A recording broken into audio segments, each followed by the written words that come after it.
Hello, my name's Jose Andujar, and today we're going to talk about the new way. Now, I'm sure as soon as you hear that title, the first thing that comes to mind is the new way of what? Well, we're going to talk about the new way that we consume music, specifically looking at music streaming.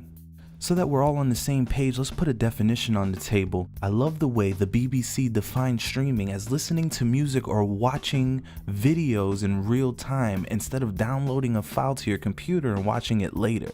It's that consistent data transfer, which in recent technological advancements has made music streaming possible. To better understand the new way, let's first talk about the old way. How did we get our ears on new songs? How did we consume music previously? Well, in the old way, if you wanted to purchase a song, you would actually have to go to a physical store and purchase the music CD or the music cassette, or depending on how far back we go, the 8-track. Another way that we would consume music previously was we would wait to hear it on the radio. So you would turn on your favorite radio station, put it on full blast, and then wait till your favorite artist comes on so that you can hear their newest or latest song. Or we would hear it on TV. We would wait till our artist's performance is broadcast on TV or a music video or something of that nature. That's the old way, but now let's look at more of the new way, the digital way that we consume music. And that new way is music streaming. Music streaming has enabled the consumer to access content instantly. With free streaming services, you could potentially access hundreds of dollars worth of music for free. It made the radio more convenient since now it's on your personal device and you don't have to find a signal or make sure your rabbit ear antenna is perfectly aligned to get the radio signal. All you have to do is just connect to a Wi-Fi hotspot, which in today's day and age is everywhere. Well, what did it change? It changed the way that we consume music. Not many people are going to pay for what they can get for free. It also made music listening social, where now your friends can follow your playlist and see what you're listening to. Music streaming has truly changed the way we, as a culture, consume music. Now let's talk about the impact. Who did this change affect? Well, to narrow down our scope on music streaming, we're going to look at a specific company that has been in the spotlight for music streaming, and that's Spotify. When it comes to streaming music on Spotify, well, simply put, it's a hit. Maybe not the hit that you would expect. Let me explain. See, streaming music's a hit for consumers, and that's evident in the number of active subscribers Spotify currently has, which back in June of 2017 was 140 million active subscribers utilizing Spotify. But then also Spotify is a hit in more of a negative way for artists. Their main complaint against the music streaming services are that they're losing money. Think about it. What we used to pay for to hear or wait to listen to is now available instantly on any mobile device, which creates this divide between the consumer and the artist. Well, first, let's talk a little bit more about the consumer. Do consumers like streaming? Well, when we look at the global monthly active Spotify users, we can see a steady incline from July 2012 to June 2017, where they reached 140 million active Spotify users. So yes, based on those numbers, consumers are loving streaming. Well, let's think of it from a logical perspective. You get hundreds of thousands of songs at your fingertips legally, right on your smartphone or smart device. Spotify on their site claims the average person listens to 148 minutes of music a day with them. That's enormous. But that also speaks to the impact that streaming is having on the consumer. A new way of consuming music. Well, what about the artist? Well, it's a direct hit for the artist. A lot of artists are hating it because they aren't receiving what they consider fair compensation. And what we see happening is a trend of artists removing their music from these streaming platforms. Taylor Swift pull her music from Spotify, basically saying Spotify doesn't fairly compensate.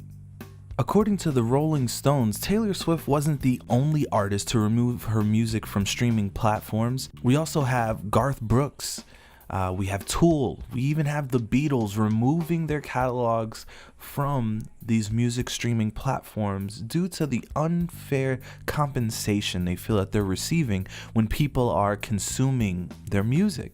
We also hear from other artists on independent labels how their compensation is actually less than a penny per song streamed. The actual number was 0.0005 per song streamed. So that would equal to about 2,000 plays they need to get to earn $1. With that being said, it's easy to see why artists don't like streaming services, and it's understandable. But what about the cultural impact as a whole? When it comes to the cultural impact, simply put, we don't value music like we used to.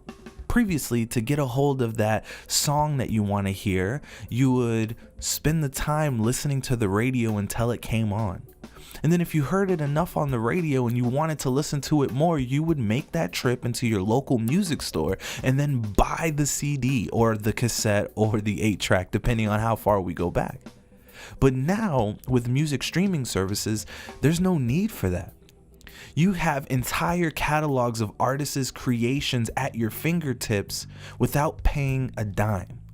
I can right now put my favorite artist on shuffle mode and listen to all of the songs that he has created, get an ad or two that lasts less than 2 minutes, and then back into several songs of free music right on my mobile device, sitting in my bed at home.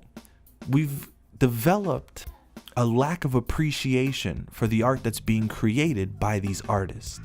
I like the way that Hugh McIntyre put it in his article in Forbes magazine. He said, "Over the past 10 to 15 years, the listening public has picked up on the idea that music is all but worthless, though personally very important. Between illegally downloading songs from Napster and LimeWire and then having millions of tracks at their disposal for free with an occasional ad thrown in there, it isn't hard to understand how people begin perceiving music as something cheap.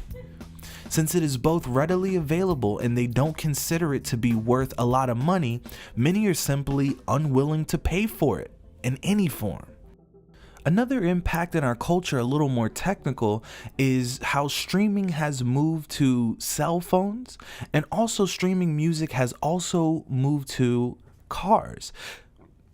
Previously, cars were where you would more than likely listen to the radio. While you're on a drive, you turn on the car radio and you listen to whatever's broadcasting. Now with music streaming services, you simply plug in your phone, or there's cars now that come stocked with music streaming capabilities, with apps like Pandora and Spotify already installed inside the vehicle. All you have to do is log in, and again, thousands of songs at your fingertips.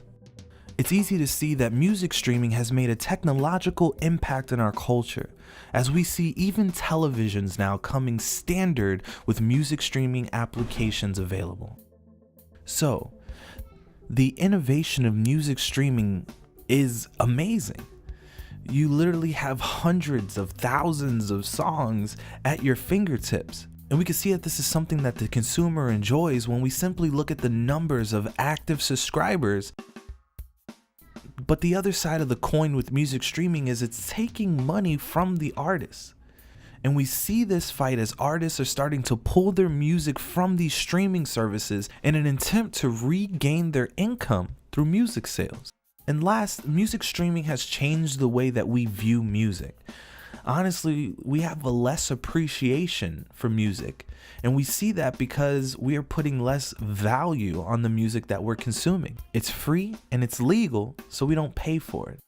And that's evident to see when we compare the number of active subscribers to the number of paying subscribers on Spotify. So I leave you with this question. If music streaming went away tomorrow, would you, as a lot of Americans have done previously, go back to stealing music? Thank you for your time.